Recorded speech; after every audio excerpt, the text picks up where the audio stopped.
আজ আমরা ঘুরতে বেরিয়ে পড়েছিলাম। শীত পড়ে গেছে, তাই একটু ঘুরতে বেরিয়ে পড়লাম। ঘুরতে বেরিয়ে পড়েছিলাম কলকাতার একদম হৃদয়ে, মানে কলকাতার ধর্মতলায়। আমাদের কিছু মার্কেটিং করারও ছিল, সেটাই আপনাদের কাছে তুলে ধরছি। আপনারা পুরো ভিডিওটি দেখুন, আপনাদেরও মনে হয় ভালো লাগবে। মেট্রো থেকে উঠেই দেখলাম সবাই জ্যাকেট টুপি পরে, তার মানেই বুঝতে পারছেন ঠান্ডাটা প্রচুর পড়ে গেছে।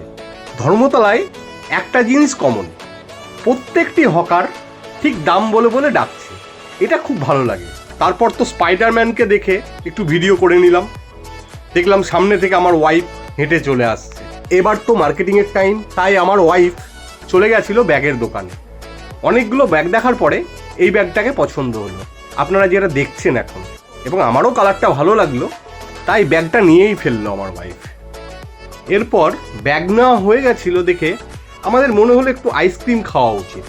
শীত হলেও মনটা চাই ধর্মতলা গেলেই কোন আইসক্রিম খেতে, তাই চলে গেছিলাম সোজা আইসক্রিম পার্লারে।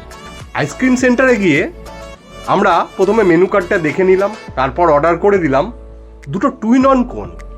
দাদার কাছে ছিল কিন্তু অনেক ধরনের আইসক্রিম, আমাদের লোভও লাগছিল সবগুলো দেখে, কিন্তু মনটাকে একটু আটকে দিলাম, শীতকাল চলছে, তাই দুটো কোণেই সন্তুষ্ট থাকলাম। ওই দুটোকেই আমরা মজা করে খেলাম।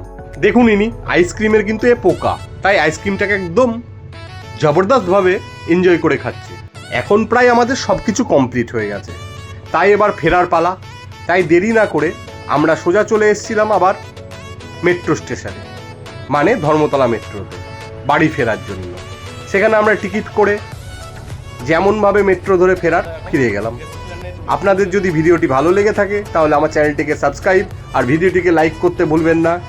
ধন্যবাদ।